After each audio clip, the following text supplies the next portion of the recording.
Halo mjomba.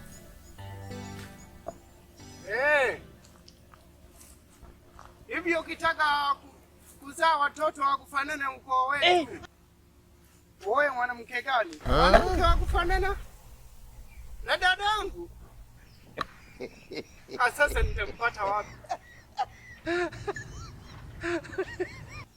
Ila nikimpata wa kufanana na dadangu, watoto watafanana kama ukoo wetu wa wajomba wa kaka zangu na mimi.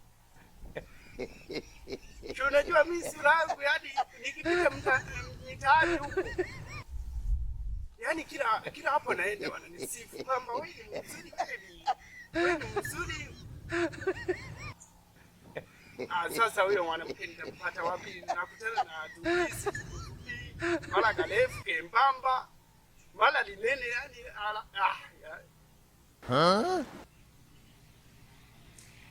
nimepata wazo.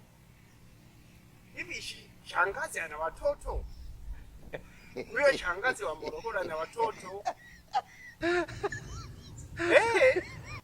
Wanafanana na sisi na ukoo wetu. Kwani wananitua huko? Wewe jomba, wewe usimweleze, usimtambulishe, mimi hawanijui. Mimi nikienda tu huko kuongea na dada yangu atakubali tu. Ndio hivyo sasa jomba. Mimi ndio tunakwambia.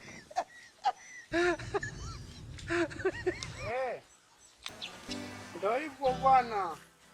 Mimi natafuta nini? Haya ndio hivyo. Hebu tulia kwanza mjomba. Unajua tunaongea nini unagonga mazingira kama hayo unasimama. Unasahau eti. Mazingira kama hayo wewe. Kama kuna watu wanapita njiani hapa.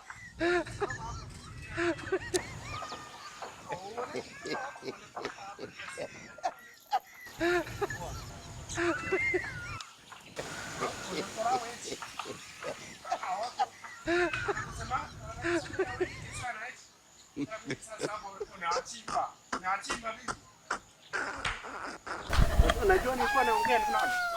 Unajua mjomba wangu ningali katika askari. Sio wanaposema wengi.